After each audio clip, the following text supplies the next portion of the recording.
Welcome to Mahi রান্নাঘর 24। আজকে আমরা নিয়ে এসেছি লুচির একটা রেসিপি। আজকে আমরা একদম ন্যাচারাল কালার দিয়ে লুচিটা বানাবো। এখানে আমি পালং শাক নিয়ে নিয়েছি, আর এই যে এখানে বিটরুট। শীতকালে তো এই সবজিগুলো অনেক পাওয়া যায়।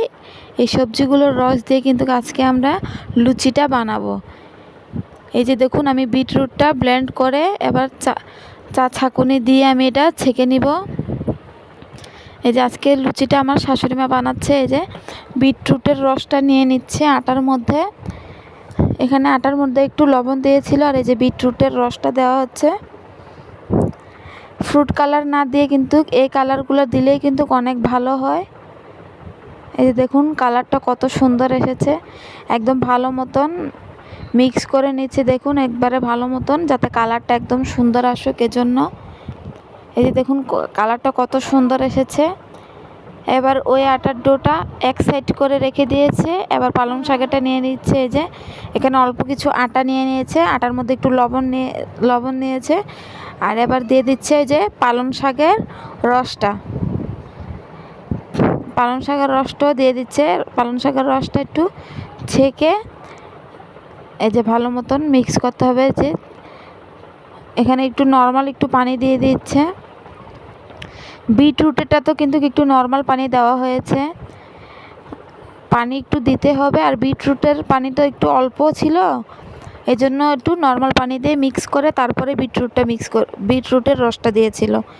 সেম এখানেও এরকমই করেছে। এই যে পালং শাকের রসটা দিয়ে যে একদম ভালো মতন মথে নিয়েছে। এই যে দেখুন দোনোটার কালার কিন্তু অনেক সুন্দর এসেছে। এই যে দেখুন, আর আলাদা একটা সাদা নর্মাল পানি দিয়ে মিক্স করে রেখেছিল। এই যে 3 রকমের এখানে কালার হয়ে গেছে। এখানে এভাবে যদি রান্না করেন তাহলে কিন্তু দেখবেন অনেক মজা হবে খেতে। আর প্লিজ আমাদের চ্যানেলটাকে সাবস্ক্রাইব করবেন, আমাদের পাশে থাকবেন। পারিবারিক কিছু সমস্যার জন্য হয়তো আমরা অ্যাক্টিভ নাই, কিন্তু খুব শীঘ্রই আমরা প্রত্যেক দিন ভিডিও আপলোড দেব। আপনারা আমাদের পাশে থাকবেন। এই যে রুটিগুলো সবগুলো এক এক করে আমার শাশুড়ি মা বেলে নিচ্ছে। এই যে দেখুন বিটরুটেটা কিন্তু অনেক সুন্দর কালারটা এসেছে, বাচ্চারা অনেক পছন্দ করবে। এই কালারটা দেখে অনেক সুন্দর লাগতেছে এই কালারটা। এই যে দেখুন তিনোটার গায়ে একসাথে করে বেলে নিয়েছে। বেলে এবার সবগুলো রুটি একসাথে করে এবার রোলের মতন করে নিচ্ছে। এই যে দেখুন রোল বানিয়ে নিয়েছে, এবার ছুরি দিয়ে কেটে নিচ্ছে। এই যে দেখুন ছুরিটা দিয়ে ভালো ভিতরে কিন্তু সাদাটা দিয়েছিল, তারপরে বিটরুটেটা, তারপরে লাস্টে দিয়েছে পালং শাকেরটা। এই যেভাবে সবগুলো কেটে নিয়েছে। এই যে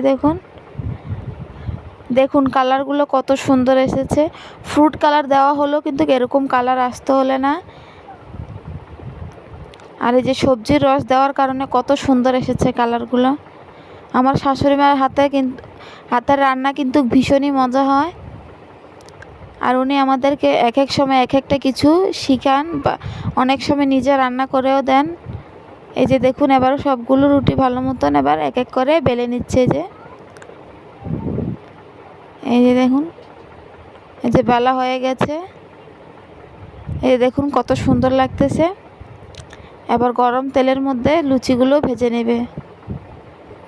আপনারা এভাবে ট্রাই করে দেখতে পারেন, বাচ্চাদেরকে টিফিনও দিতে পারেন, বা আপনারাও খেতে পারেন। ভীষণই মজা হয়, দেখতে অনেক সুন্দর লাগে, খেতে অনেক ভালো লাগে। এই যে আমার লুচি বানানো হয়ে গেছে। আর আমি সবজি রান্না করেছিলাম অনেকগুলো সবজি একসাথে করে, ওই সবজির সাথে লুচিগুলো আমরা সবাই মিলে একসাথে খাবো। এই যে দেখুন কত সুন্দর লাগতেছে রুটিগুলো খেতেও কিন্তু অনেক মজা লাগতেছিল। লুচির সাথে তরকারিও খেতে পারেন, বা এরকম সবজিও খেতে পারেন, ভীষণই মজা হয়। এই যে দেখুন রুটিগুলো ভেঙে আপনাদের দেখানো হচ্ছে কত সফট হয়েছে, আর ভীষণই কিন্তু স্বাদ হয়েছিল লুচিগুলো খেতে। এই যে সবজিটার সাথে খেতে কিন্তু ভীষণই মজা লাগতেছিল। শীতকালে তো অনেক রকমের সবজি পাওয়া যায়, এভাবে ট্রাই করে দেখতে পারেন।